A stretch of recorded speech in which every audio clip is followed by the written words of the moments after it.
Okay, so right now it's a very interesting time. We're going to have the panel discussion. And in this panel discussion, they'll be discussing what Christian businessmen and professionals who operate in a highly competitive, dynamic, and unforgiving environment, what's their faith all about, right? So this is all about integrating faith and success in today's dynamic marketplace. Now, leading this panel discussion will be our moderator, who is the founding director of Genesis Law and chairman of IJ Board of Management, and she's none other than Vivienne Lim. Also on our panel will be the CEO, a good friend of mine, of Jurong Port, Mr. Oi Boon Ho. CEO of Sree Narayana Mission, Dave. CEO of SuperSteam Asia Pacific, Mr. Dylan Ng. And last but not least, of course, a board member of Caritas Singapore, Mr. Pius Lee. Yeah, okay, so this is a diverse panel of entrepreneurs and professionals, and they're going to share their perspectives of integrating faith and success in today's dynamic marketplace. So over to you, Vivienne. So one more time, let's give Vivienne and the panel a big round of applause. Thank you. Good morning, everybody. I've got with me 4 good men. On my left is Boon Ho, Dylan, Dave, and Pius.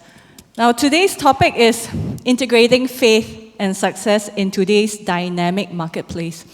As I was trying to do research on the topic and I was looking into it, I think the fact that we have a topic of integrating faith and success suggests that at first blush, faith and success in the marketplace are actually mutually exclusive.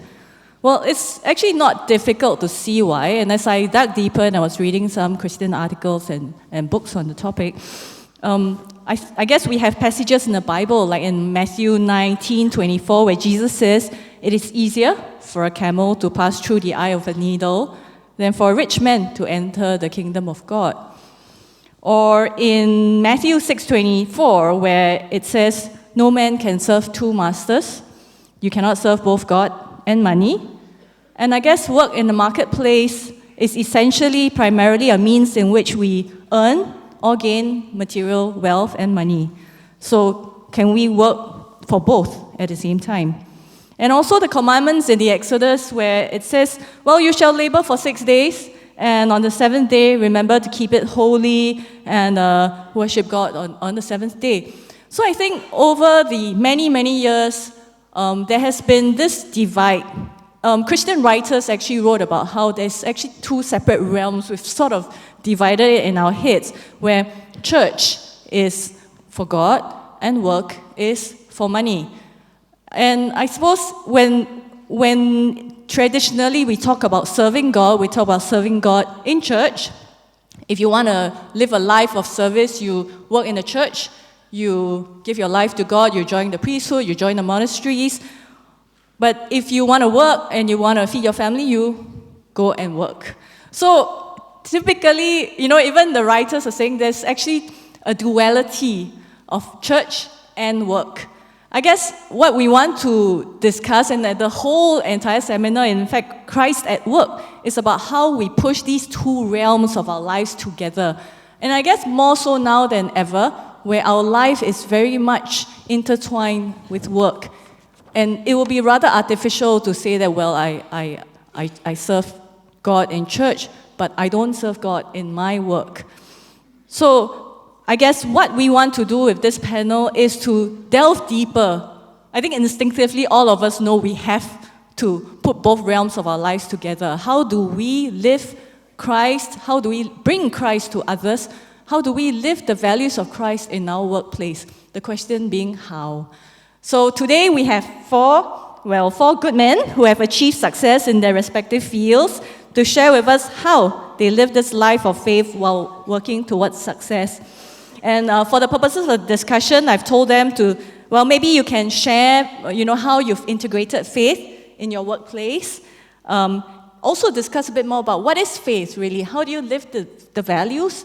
Or how do you also live our great commission of basically bringing Christ to others, our duty to evangelize, especially in this context of a multi-religious organization where we need to respect common space as well. So to start us off, who did I say will go first? Boon Ho? Since you're on the left, I think it's you. Okay. So Boon Ho will lead us off in this discussion. Hi everybody, I'm Boon Ho. I am the CEO of Jurong Port, and I've had the pleasure and privilege of being at the helm of an organization where I found both purpose and passion. I think earlier in the morning we've heard distinguished speakers talking about purpose, and I think that's singularly most important. It frames everything else that will follow, whether in your personal life or in your professional life. For me, purpose didn't really come until when I was in my mid-30s.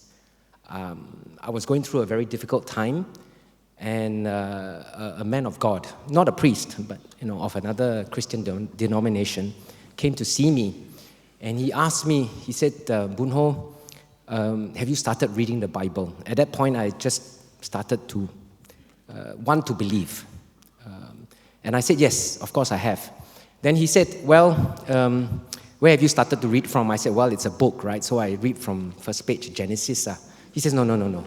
Can you please go read the New Testament, start with the Gospels, and I'll come back same time next week, and God will speak to you. And I went, chunbo. So, okay. I went back, and I started reading the Gospels. Mark, Matt, Luke, John. So, all the way, there was a lot of inspiration I felt, a lot of comfort I felt, relative to the disturbance I was going through in my life at that time. But it was not until I got to the Gospel of John. It was John 9. It was the story I'm sure you all know about Jesus healing the man born blind.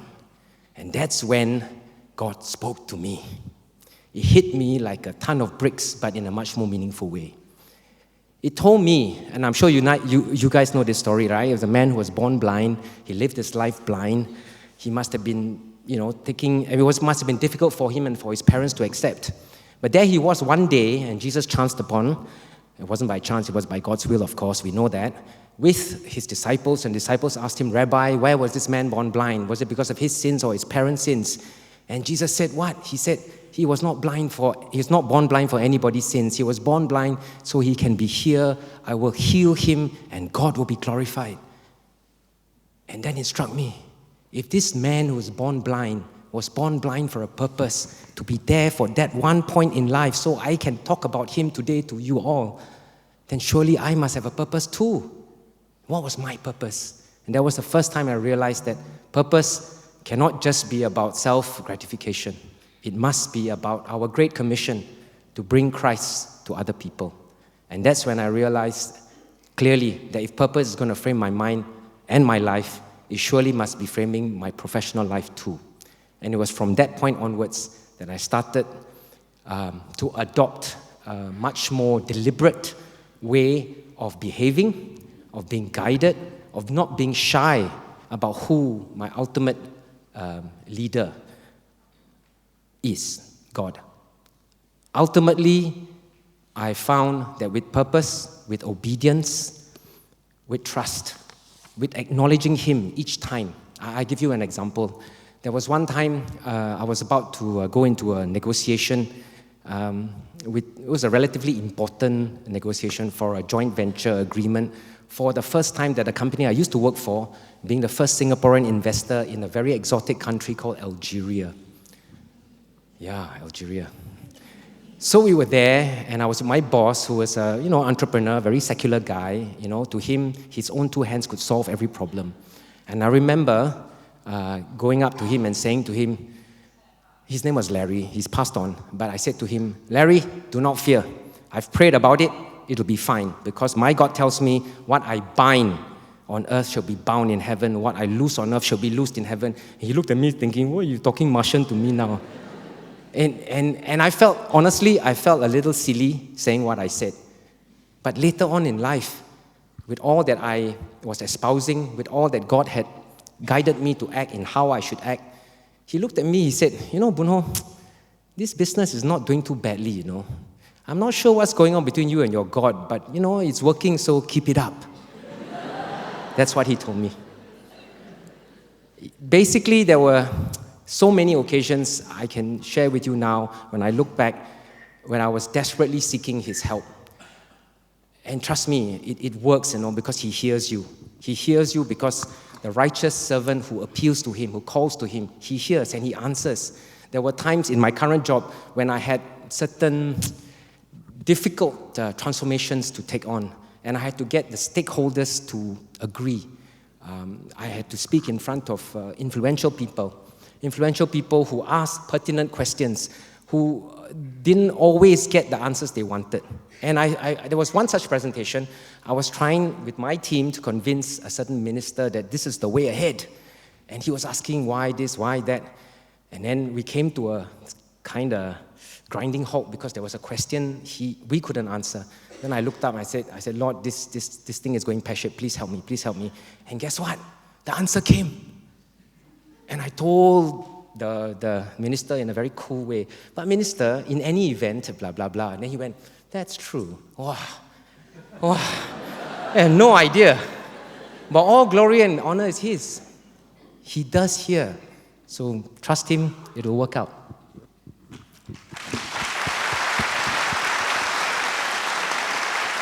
Thank you, Boon Ho.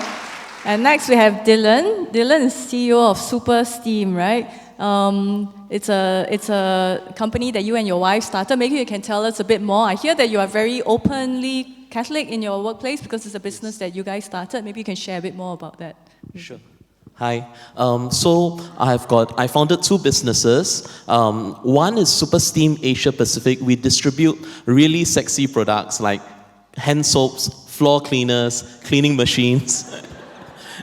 And it's products that all of us would be using. So if you pee at the urinal here, the Wallex urinal screen came from us. So why is our company called SuperSteam? Because when we first started, it's just my wife and I door knocking, doing demonstrations, and our steam cleaner was better than the competition, so I was a super, so SuperSteam. Okay, and then after that, we also just last year, we founded another company called Lionspot International. So this is a hot robotics startup that we make cleaning robots that have personality, that can sing, rap, and dance, and can clean very well. Okay, talking about faith in the workplace, in our industry, we don't have so many people that are Christian or Catholic. They are very, I've got a lot of free thinkers, I've got a lot of people of other religions. So what we do is, we don't force it down their throat by like, let's have a rosary group together or something. But rather, we celebrate every festival, and when we celebrate, we also have a quick explanation of why we are celebrating, like what is Christmas about, and what's the story behind Christmas. It's not just about Christmas trees and Santa Claus, but there is the central leading hero is actually Jesus being born, all right? And so we will celebrate that, and also we celebrate other religions, like for example, Deepavali, where we'll share about the light, the festival of lights, or even Hari Raya. However, with the people that I work with my guys, with our customers, many of them have not been exposed much to Christianity or even about ideas of servant leadership or anything like that. However, in our own little way, we try to influence them. For example, prayer. A lot of times they expect me, the CEO, to have answers, so I know what to do and I know everything and I know this thing is going to work out. But in actual fact, I will just tell them, let's pray about it. Okay, let's pray. And when we pray hard enough, it's going to come about. So for us, in a small business, I employ only about 100 people. So there are three things that we are always short of. We are short of money, we are short of sales, and we are short of great people. All right, so there's always a crisis happening. There is always things that we have to resolve. So just pray. And St. Anthony is one of my favorite saints of all time. He always delivers.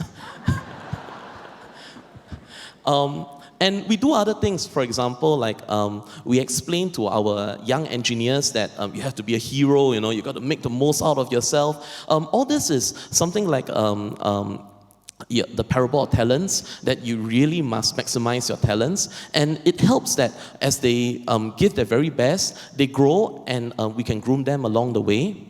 However, in all the things that we do, we also try to inculcate things like fairness and love among the staff. So like, for example, with every heart in our robot, there is a grain of sand from Singapore, and at the very bottom of the heart, you'll see our values that is espoused. It's written there, AMDG, but it's written at the bottom, so nobody would ever see it, all right? And in Latin, it will be ad majorem Dei gloriam, for the greater glory of God. But for our company, it is actually our values about speed and growth. Okay. Now, regarding faith at work for us, there is always a challenge. There is always difficulties that we face. Life has never been smooth going. So the fact that we are alive is a proof that God is helping us, all right? So, for example, we meet so many challenges. When we wanted to start Lion Spot, we had the cleaning experience and the cleaning ideas, but we had no robotic technology background. But we just wanted to start it anyway. So there were three options that were open to us. The first option was, there was a Chinese robotic CEO that wanted to transfer all his robotic IP and code base quietly to us. So it's like washing an IP and getting it, all right? The second option was to pay another party to develop it, and he'll pass it to us. And the third option was to develop it from scratch in Singapore. And it was a really difficult decision, because the first option was straight ahead, right? I mean, just you get it immediately, but that would be akin to theft, so we decided no. The second option doesn't give us legs to grow. There's no room to grow there. The third option is great. The only problem is we don't have any robotic experience, so what do? Hence, what we did was pray. And this is real, okay? So we just pray. I just went to God, and I just pray, all right, God, you got to help me, all right? I need robotic experience. I need technology now, all right? And of course, I asked St. Anthony, and it really works if you just keep harassing God and you don't give up, all right? And you just keep praying the same thing every day. He gets so sick and tired of me that he will just deliver. And within 1 week, the phone call came. The phone call was from my future co-founder, Professor Mohan's team, and it was like, hey, we bought one of your machines, we made it robotic, would you like to come down and see? So it was like, wow, our prayers are answered. So of course we played it cool as, maybe, let me check it out. So when we went there, before meeting the professor, I was like salivating and, I hope this is it, man. But when meeting, we were like, okay, maybe, But we soon got talking, and it turned out that he was very interested in starting a company together. So we started Lion Spot, and he was able to move engineers over, and we could. One thing led to another. Now we have got a team of 44 people developing robots in Singapore, and the robots work very well, and soon we are going to be exporting the robots and the technology. So it shows that with prayer, things work, and if there's one takeaway from me is just pray. There will be problems every single day, there will be issues every single day, and by prayer, things will be, we can solve our issues. All right, thanks. Thank you, Dylan. Pius, would you like to share a bit your thoughts on this topic? Okay, sure. Hi, I'm Pius, and I work at a local university as an instructor. I'm not actually a professor or a faculty member. An instructor is basically someone whom the students will turn to first when they need help or support. So I basically support the professors and the teaching staff by providing consultations or providing supplementary lessons. And today I'm also serving here in this event as security, in the security team. So for me, I think what struck me from some of the sharings, especially Vivienne's one, is about whether there is any kind of split between faith and work or faith and life in general. And Father Colin, in his opening prayer, he mentioned a document, Gaudium et Spes, that's on the church in the modern world. In this document, one of the paragraphs actually does talk about this split between the faith that people profess and the lives that they lead, the professional lives or the social lives that they lead. So this document is actually part of a larger body of work by the church called Catholic Social Teaching. And Catholic Social Teaching actually gives us some guidelines on how we can live our faith effectively in the world. If you're interested to find out more about Catholic Social Teaching, there's actually this very excellent resource I can recommend. You can Google for Caritas Catholic Social Teaching and you'll find it. So you can read more about it there. Caritas Social Teaching. Okay, for me, how I practice my faith in my work is that I try to understand and apply these Catholic social teaching principles that have been given to me by the church. One of the principles is actually called subsidiarity. Subsidiarity, in my own words, basically means don't micromanage people, but let them be empowered, let them do things by themselves, and only step in to help when it's really necessary to. And I apply this as an educator in my interaction with the students. For example, instead of spoon-feeding them the answers, I actually try to ask them questions to help them understand the concepts better, to ask them where their homework went wrong or what's wrong with some of the things that they did in their homework. And this is one of the ways that I apply the principle of subsidiarity. So it's to empower people and so on. I actually also volunteer at one of these excellent programs called Morning Star Care Nights. Morning Star Care Nights is a program where children can join after school in the evenings when their parents perhaps have to work double shifts because these are children from low-income families. So maybe their parents have to work overtime or their parents need to go for courses or they just need a break from parenting. And in this program, I also practice subsidiarity by trying to ask the students, when I coach them with the homework, ask them questions to help them understand rather than just spoon-feeding them the answers. The second principle that I usually try to apply in work actively is the preferential option for the poor. And we know that in the Gospels, Jesus was a man for the poor. We know that God has a special place in his heart for those who are poor. In the Psalms it says, the poor cry out, the Lord hears them and rescues them from all their distress. So when the poor cry out to God, he helps them, and who does he need to help? Need to help them. It's us, right? It's you and me. It's all of us. We are called by God to really help the poor. In my work, the poor means the weaker students, of course. And I actually hold supplementary classes for the weaker students. I try to be available for them as much as possible. Sometimes I'm up, because nowadays young people like to use Telegram or they like to text, right? So sometimes I help them over text. It could be as late as like 11 p.m. at night, and I'm still helping them solve their homework problems. And at this point, one of the ways that we can practice this preferential option for the poor is, of course, to support some of the local Catholic charities. And in November, there's actually going to be an event called Caritas Singapore Walking Together. So if you are keen, you can just Google Caritas Singapore Walking Together and you can find out how you can support the work of Caritas Singapore, which is supporting the work of all the 27 Catholic charities and member organizations. So one of the other principles that I like to practice is called integral human development. And although it sounds very cheap, it actually just means holistic development of the whole person rather than only certain aspects of the person.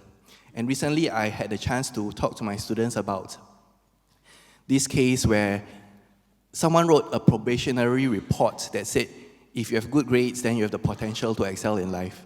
Right? So there was a bit of unhappiness over that, and I asked the students what they thought about it, how did they feel. And of course, most of them were not happy. They felt it was unjust, or they felt it was unfair. So I just put to them the question, like, if this is unjust, if you feel that this is not fair, then when I, as an educator, if I always nag at you to study hard and to get good grades, how am I different from this person who said that if you have good grades, then you have potential to excel in life, right? So is there more to life than just excelling in grades? And I often try to... Integral human development also means taking care of people's emotional and mental well-being. And as we know, sometimes studying in Singapore can be very stressful. We have seen a rise in youth suicide rates recently. So I always tell my students, try to not overwhelm yourself with too many things, but to adapt just the right level of stress. Because we all know suffering or having stress actually helps you to grow, but too much stress can be overwhelming. And I always encourage my students to think about how much stress can you take. Don't overwhelm yourselves, but apply just the right amount of stress. And on this topic, there's actually I heard that there's a youth conference coming up. It's called the Brave Youth Conference. So this Brave Youth Conference is all about helping youths to think about how they can really help themselves to be more mentally and emotionally well, to take care of their mental and emotional wellness. Another of the principles that I like to practice is, of course, the work of witnessing. Because through my work, I feel that I'm in the front line, I interact with students, I'm in a position where I can do a little bit of evangelization to them.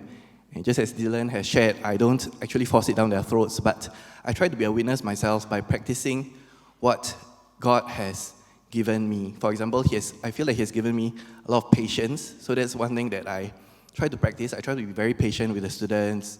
I try to help them as much as possible, even if they don't understand. Sometimes they don't understand even if I explain the same concept to them 1,000,000 times, but I just try to be patient and coach them along. And I just hope that this will really help me to be a witness of Jesus Christ's love for me and of the gifts that He has given me to the students.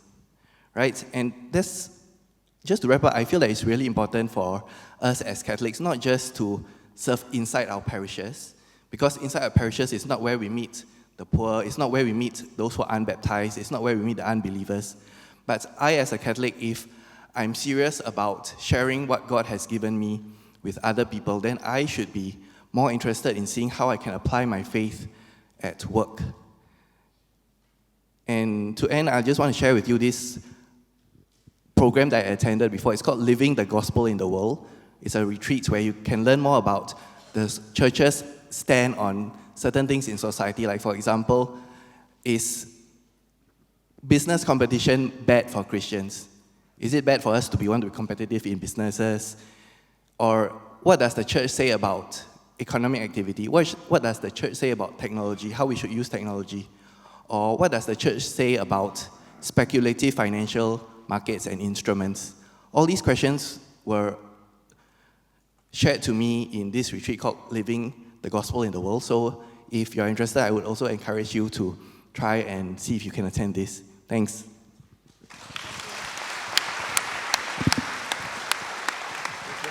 And lastly, we have Dave. Dave is the CEO of Sree Narayana Mission, and he will share with us about what he does and how he integrates faith and work. Okay, great, thank you. Good morning, sisters and brothers. So my name is Dave, and I serve with the Sree Narayana Mission. It's a charity, 70-year-old charity. We run nursing homes, we run a welfare home, psychiatric welfare home, and we run social service programs for the less privileged. Incidentally, Mr. Lim, I just shared with Mr. Lim, he mentioned our founding Prime Minister's speech, the Never Fear speech. That speech was delivered on the 12th of September, 1965, at the Sree Narayana Mission. It's a historical fact that sadly many Singaporeans are not aware of. And I think that, and I think Mr. Lim would attest to this, for those who have worked with Mr. Lee, he prepares in advance in every aspect possible. There have been some events where I've been involved in a very junior role where he was present. Come down to things like if people sitting at a table, you'd have to prepare a dossier on each person, their background and all, and send it to his office because he needs to know who sits at the table. And if it's an empty seat, the seat is left empty. This I'm talking about at community organization events. So I think when he came to visit the mission in 1965, and if you read his full transcript of his speech, he makes reference to an earlier visit in September of 1963. This part that I share with you is my own urban legend analysis. The one man who can either agree or disprove what I'm saying is not here with us. But I don't think it is by coincidence that, if you read his memoirs, he speaks about his work with the unions, and, the unions were a platform, on which he came into power. And he was aware of the union up in the naval base in Sembawang. It was a very strong union. And therefore, he was aware of this organization. And he came in September 1963, which coincidentally is the year that we joined Malaysia. And then he came again 1 month after announcing our independence in 1965, which is the year that we left Malaysia. And one of the reasons I think he came, he would have read about these teachings of this Indian guru that the mission is named after. And I think what maybe have resonated with him was the fact that this guru spoke about, all religions, teaching good and teaching people to be better human beings. And I think that kind of resonated with the core ideals of what makes Singapore. Our religious tolerance and racial harmony. For a country that does not have a Ganges River or the Yangtze River or the pyramids of Egypt, it's our national treasure, our religious harmony and racial tolerance. And I think it was a deliberate thing that he did. So it's been my privilege to serve with them now for 3 years. I work in the charity sector, so bottom lines are very important, but we are not out there to make profit. So it's a little easier, I think, in some ways, to do this. A little bit about myself. I am not a cradle Catholic. I became a Catholic in 1996. But I think my journey began long before that. My mother, who I disagree with 99.9% of the time, made this inspired, perhaps spiritually inspired decision to send me to a mission school. So I am a product of St. Michael's School. I don't know what they call it now, but I know where it is. It's in Thompson Road. No, we don't recognize that. No, I'm just joking. For those of us who went to St. Mike's, as I call it, it's a very personal thing, now that they've named it St. Joseph's Primary School. But then I went to St. Joseph's Institution for my secondary education and then Catholic Junior College. So that journey began long before that. I married a cradle Catholic, but it was 10 years after that I became a Catholic, 1996, and before I joined the social service sector, I served with the Singapore Armed Forces. I served as a combat officer, and then I got injured, and then went into logistics. Again, I think it was by design, because when I went into the logistics field, I kind of got adopted by 2 senior officers who happened to be Roman Catholic, and and that's how I went into RCI and then Marriage Encounter, and then I serve as a lector in Christ the King Church and a warden in Our Lady of Lourdes. To me, living the faith is all about values. And here, let me throw an interesting perspective. That same year that I became a Catholic in 1996, the Singapore Armed Forces promulgated a set of core values. And so, mind you, this is core values for the military, And, the business of the military is to deter, and if deterrence fails, we must be prepared to go to war, to defend what we believe in, our way of life. So in this military, the core values include loyalty. So was Christ loyal to his flock? It includes the core values of leadership. Was Christ a leader? Core value, discipline. Was Christ disciplined? Professionalism. Christ was professional. He knew his Father's work inside out better than all of us, and was professional in the way he carried it out. It talks of ethics. Was Christ ethical? It talks about empathy. Was Christ empathetic? And finally, it talks about care for soldiers. Again, did Christ care for his flock? So, you have these values which were developed for the military. And when I reflected on these values in that same year that I became a Catholic, it resonated with me that embedded in these values are the teachings of the church. In a multi-religious setting like ours, if you practice this, and I must tell you, I run a very hard ship in the mission. simply because I would share with you that no one wants to be in a nursing home, and people come into a nursing home not because of clinical issues, but because the family scaffolding, the family support system is not in place. Really, if you ask my 224 residents, they wouldn't want to be in the nursing home. They would like to age in place, surrounded by family and friends. Circumstances in life, results in them coming into a nursing home. And, it's interesting. We became independent in 1965. 3/4 of my residents are age 70 and above, which means that in 1965, they were 20-somethings.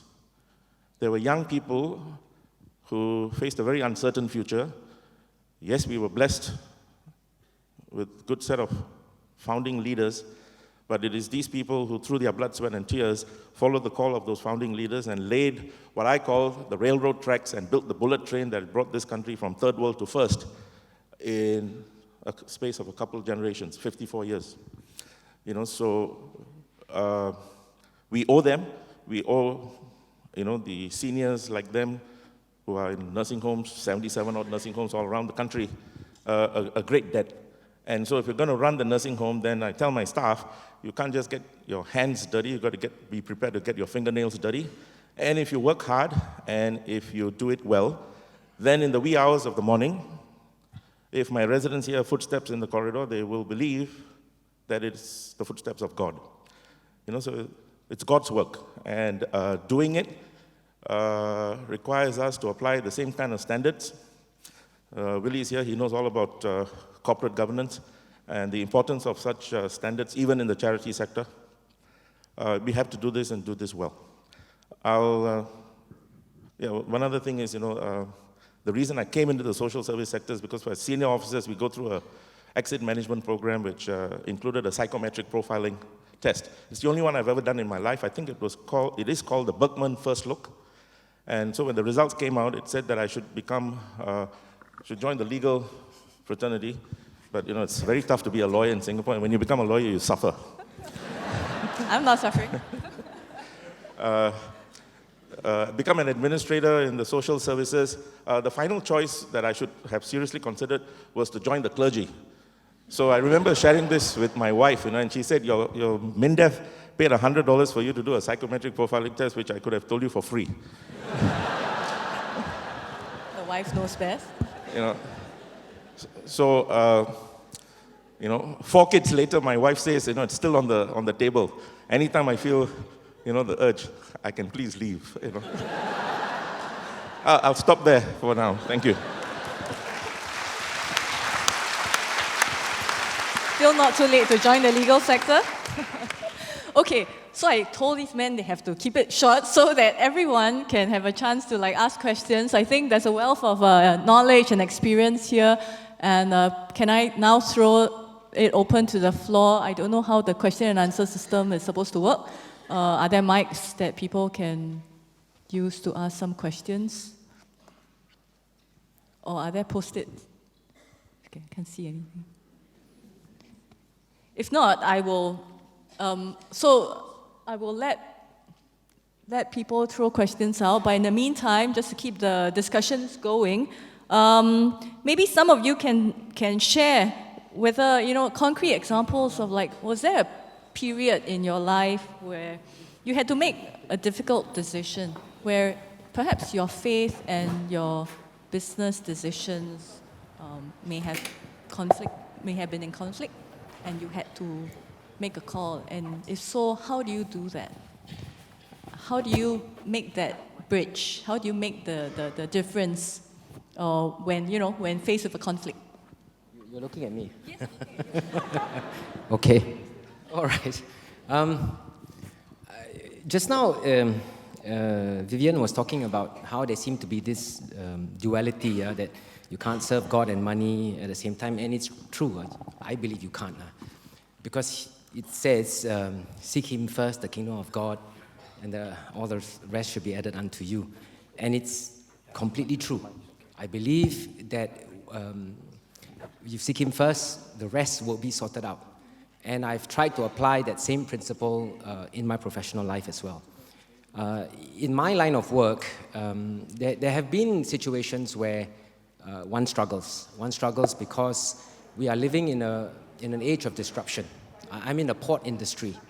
And in my port, which is the less famous one, the other one being PSA, we nonetheless do important work. I mean, we manage all the cement that comes through to Singapore, all the steel that comes through to Singapore.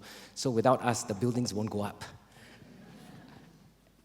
All said and done, we also have to move along. Jurong Port has a tremendous potential to be what I call the next generation multipurpose port. But for that to happen, the disruptive changes that we are experiencing, digitalization, for example, we have to make it our friend.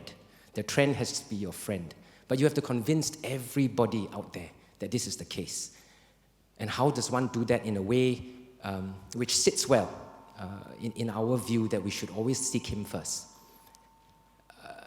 Basically, I go into this golden rule, which was talked about earlier, about doing unto others as you would others do unto you. Now, what does that mean? How does one operationalize this golden rule? Okay, doing unto others as you would others do unto you does not mean doing what you want the other person, or rather doing what the other person wants you to do.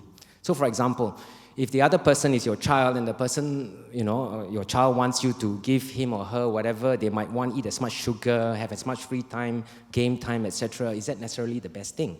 No, it's not, clearly. So doing unto others means put yourself in that person's shoes, knowing what you know, not what he or she knows, and then applying what you think should be done to yourself in that person's shoes. It's not easy, but try it, and it does make sense. So, for example, when I'm dealing with someone who is been working in Jurong Port for 40 years, 45 years, I have those, and we tell him, look, the new job is like this, that, or the other. You have to learn to do this, that, or the other. And he's looking at you going, huh? And then you say, look, I got to do unto him as I would do unto myself if I were him. So what do I need to do? Find that answer. Similarly, for people who may have the will, or rather who may not have the will, who decide that being lazy is the way ahead. Then this person says to you, hey, I've got a family, I've got this, I've got that, but truth is the person is not really willing to work. So you put yourself in this person's shoes. Now, he would want you to continue to give him an easy time. Is that the right thing to do? If you apply that principle, no. Because you are sitting in his shoes going, well, if I were him, I would get off my backside and do what needs to be done so that I too can be a meaningful part of this organization, but I'm not willing. So what's the right thing to do? So in these circumstances, I tend to, okay, I'm giving you chance A, chance B, chance C, and after all of that is expired and you're still not willing, I'll give you a long chat, and if you're still not willing, then I will do what I need to do because that's the right thing to do in accordance with the golden rule. I hope all of this is making sense to you. Okay, if it does, good. If not, check me out later. Thank you, Boon Ho. Are there any questions? Sorry, I can't see it. Yeah. There's someone there in the middle.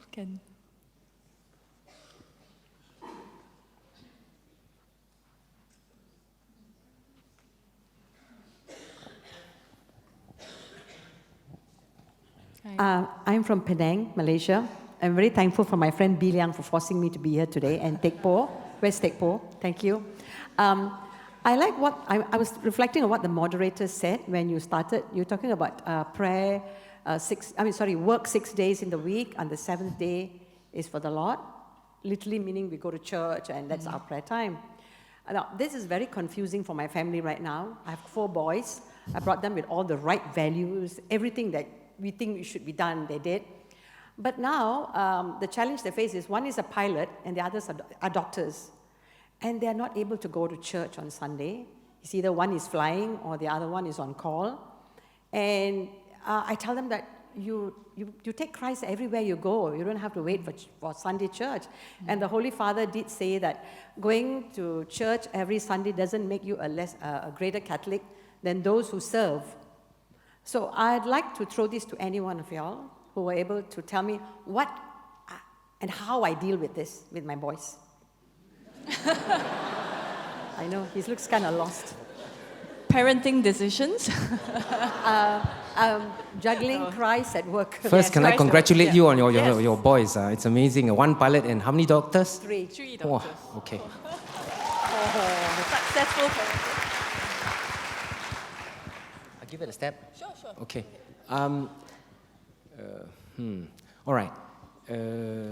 First of all, if you've brought up your kids, and I'm sure you have, as well as it seems, you have nothing to worry about, in my view, because they are doing God's work, even on Sundays.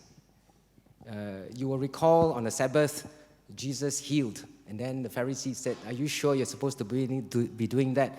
And he says, "Seriously?"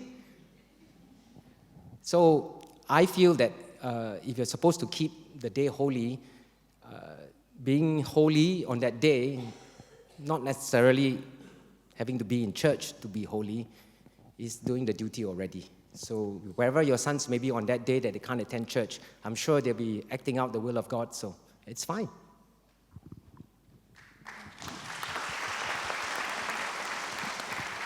Does anybody else want to? Okay, actually, I just want to share a recent article I read on this website called saltandlight.sg. On this website, I read an article about a sportsman. He was an archer, and he said that he's in the national team. I think he was competing, he was due to compete in either the Olympics or the SEA Games. And he said the training required him to train on Sundays, but he felt that his duty to God was more important, so he just forgoed that chance to be on the national team, to participate in the Olympics and SEA Games.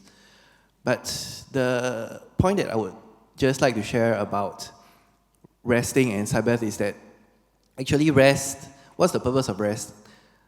God also rested, right? God also rested on the 7th day, but it doesn't mean he retired. He just rested after he started working again.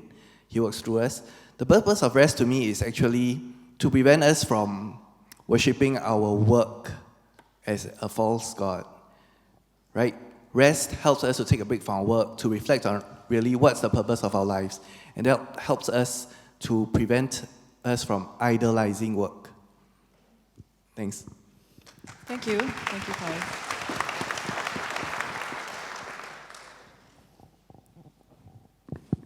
Hi everyone, I'm Melissa. I'm actually an entrepreneur, and I think that thank you for sharing first and foremost, because I think it was a very heartfelt conversation. My question is actually about something that someone posed to me a few years ago when I started my business. He said that as an entrepreneur, you're actually naturally an opportunist, and isn't that in conflict with your faith? So is that one and the same, or mutually exclusive, or how are we meant to look at this as faithful Christians? Thank you. I think I'll ask the entrepreneur on our team to answer that. What's wrong with being an opportunist?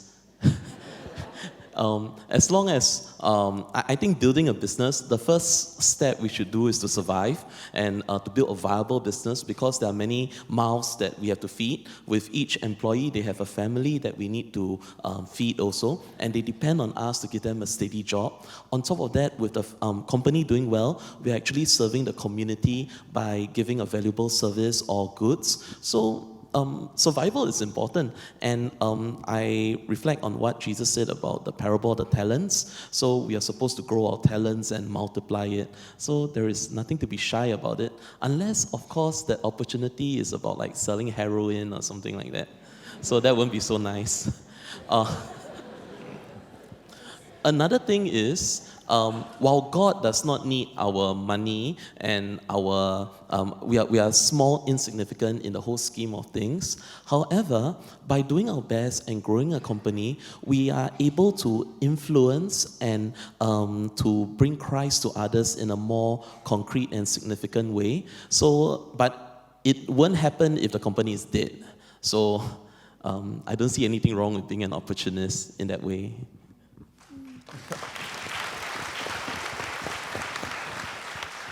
Well, if I may, I would draw a distinction, between a venture capitalist and an entrepreneur. But then, the real question here is, what's wrong if you are in a position to create jobs? And if your entrepreneurship helps to create jobs, that's a great thing. And I think, just alluding to what Mr. Lim said earlier, define your purpose as to why you want to become an entrepreneur in the first place, and I think everything else falls into place. Thank you.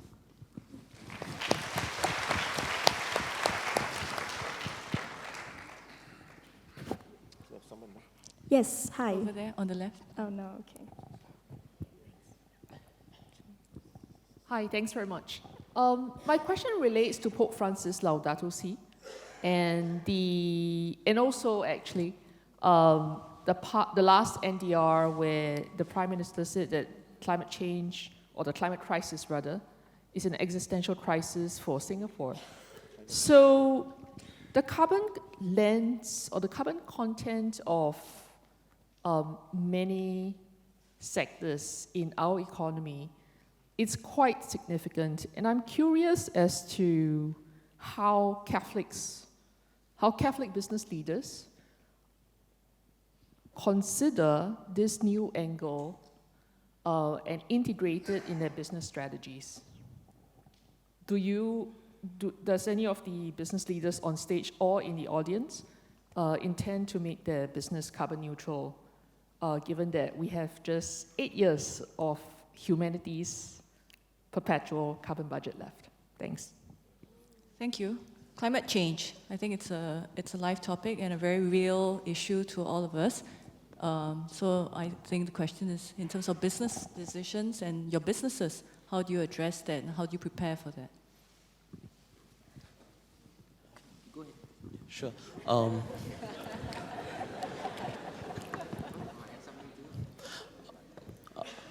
Frankly, even if climate change happens and we all die, the earth will still carry on, and God will probably create a new type of being.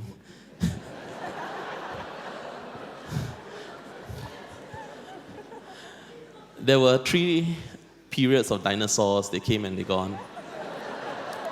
So for us to think that we are going to be here forever, it's going to be a bit of a stretch. But that said, I do want to be around with my kids, and I hope that their generation and the next generation will be good. So we are doing what we can in our business. But then again, like for example, we are recycling our drums, we use environmentally chemicals, and we do this and that. The reality sometimes is our customers don't place that high a priority on environmental friendliness. It's still about price after all, because we sell a lot of cleaning equipment, and their building owners look at their prices, and they in turn look at prices from us. So we just do it out of our own accord. It's not like by being more environmentally friendly, we'll win more business. We just do it because we could, and we think it's the right thing to do. However, in the whole scheme of things, whatever that we do, would it really make such a huge change? Seriously, like because the whole climate cycle, the feedback loops and all that are already starting. So back to my always perennial answer: let's pray, and God will solve it.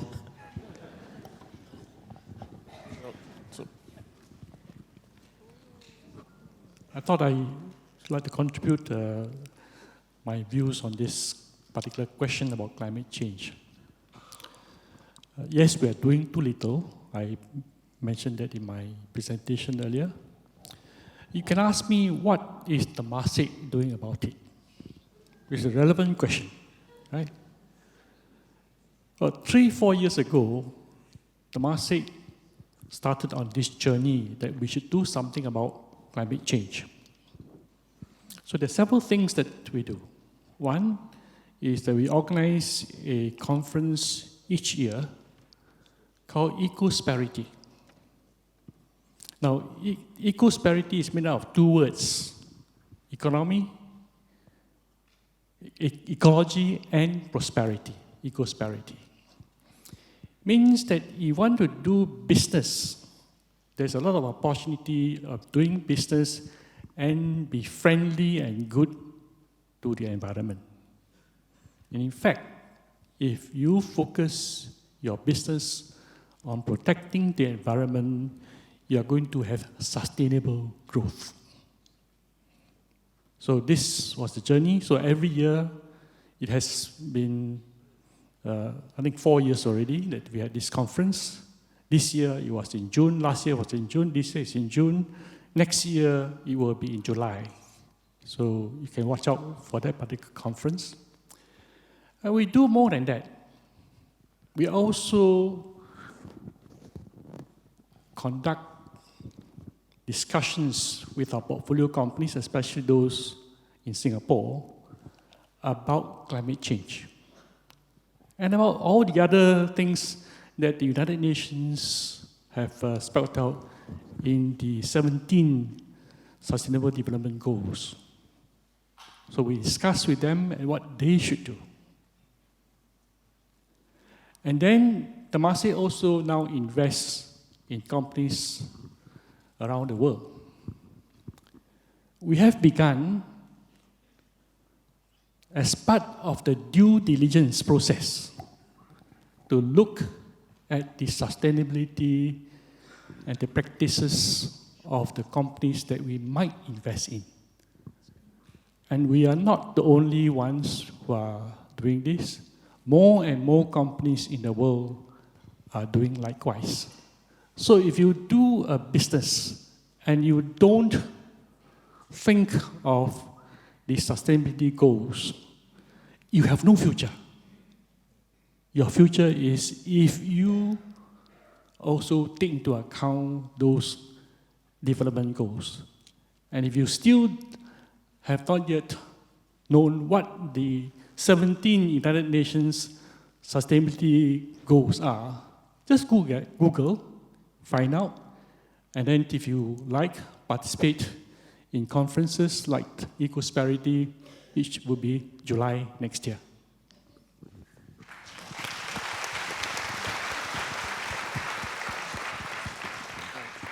Sorry, just a quick addition. Thank you for that question. As a leader of the organization where I work, this is something also constantly on my mind. Jurong Port, little known fact, is home to the world's largest port-based solar panel facility. We generate about 10 megawatts peak, and it caters to, it's equivalent to about 0.6% or 60% now. Sorry, 0.6 or 60% of our own energy needs. We're not carbon neutral, not yet anyway. But we are looking at various ways to try and do our part. One of the things that we are creating is this thing called port-centric ecosystems. Effectively, what we're doing is we are rearranging critical nodes along supply chains around Jurong Port, such that we reduce truck trips. I'll give you a very quick example. One of the things that we're trying to do now, okay, I explained to you earlier about us handling all the cement, almost all the cement that comes through to Singapore, almost all the steel that comes through to Singapore. Now, these two items are the two main items that go into your construction. The third main item is aggregates. That means you take the granite with the sand, you mix it with the cement, you throw in the water, you churn it, you get ready-mix concrete, you pour it over steel, you get reinforced concrete, you get buildings. If you do it off-site, you get PPVC, or prefabricated, pre-finished volumetric construction. Now, we do all the cement, we do all the steel, but the aggregates don't come through us yet. So we're working on this to bring aggregates to come through Jurong Port. Now, if we can do that, then what's currently happening, which is aggregates going by trucks to the batching plant to make ready-mix concrete, cement from Jurong Port, steel from Jurong Port, or from the fabrication facility, independently trucked to these places. If you can bring the aggregates through Jurong Port, which is what we're working on, you save 600,000 plus truck trips a year. That's what we're trying to do. So in another example, for example, we want to try and handle LNG. Now, this is not the same thing as what Singapore LNG is doing. They're doing it primarily for regasification, for the supply to your power generation facilities to give you electricity.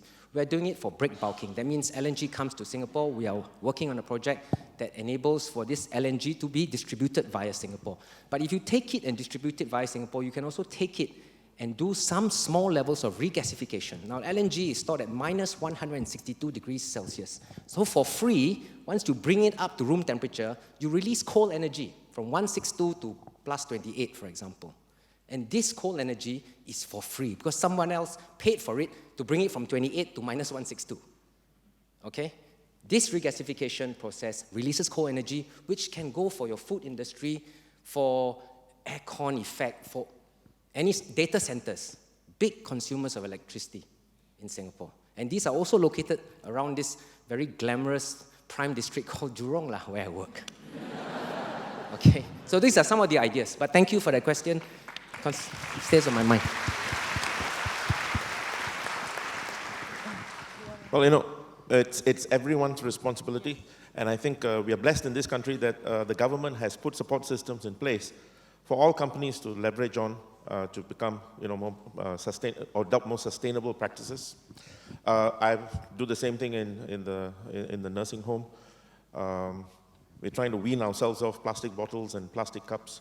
I think last week there was a letter to the editor in the forum page. Someone wrote about such technology available and quite cheap in China, and why are we not leveraging on these? I immediately took a photograph and sent it to my staff to say, please, let's go and explore this and see what we can adopt or adapt. On a related note, I invite all of you to come down to Narayana Mission, the nursing home during Christmas. My staff, particularly my foreign staff, very, very resourceful. They decorate the whole place. I think it rivals the decorations of Orchard Road, and they do it using recycled items. Everything is recycled. I think we were featured in the news last year. Please come down and you can see how, with a bit of ingenuity, we can look after this planet, which is God's gift to all of us. Thank you.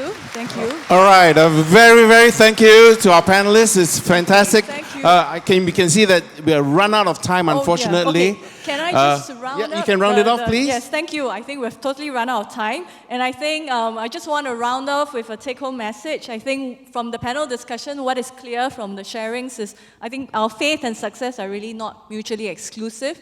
3 take-home points. 1, I think just as we shared earlier on, the earlier part about it's hard for a camel to go through, it's easier for a camel to go through the eye of a needle than for a rich man. I think the corollary is 2 passages down where it says, where Jesus said, with men, this is impossible, but with God, all things are possible. And I think that came out from the sharing from here. Second point, I think, is redefining success. I think success comes not just monetary, not just shareholder returns. Success comes in many forms. And I think for you, you shared about environmental concerns and addressing staff welfare and well-being. And all these are the greater stakeholders that define overall success. And lastly, just as work is melding into all areas of our lives, not just on, we no longer just work on Mondays to Fridays and, we are contactable at all times, as this lady had pointed out. But similarly, our faith is also, expanding to all forms of our lives, not just on Sundays in church, but every moment in which we live our work. And I guess I end with this quote where, in one of these books that said, well, our work is really our sacred work, what we reach out to the environment and what we reach out to everybody around us. And we, in the workforce, we are uniquely placed to bring Christ to others and to be Christ to others. And the greatest potential ministry in the world today, really, is in the marketplace. And with that, I hope you will all have some take-home messages and can be Christ to others and bring Christ to others as well. Thank you. Wow, what fantastic ideas. Big round of applause for our panelists. Come on. So thank you, Pius, Dylan, Dave, Boon, and of course, Vivienne. Fantastic.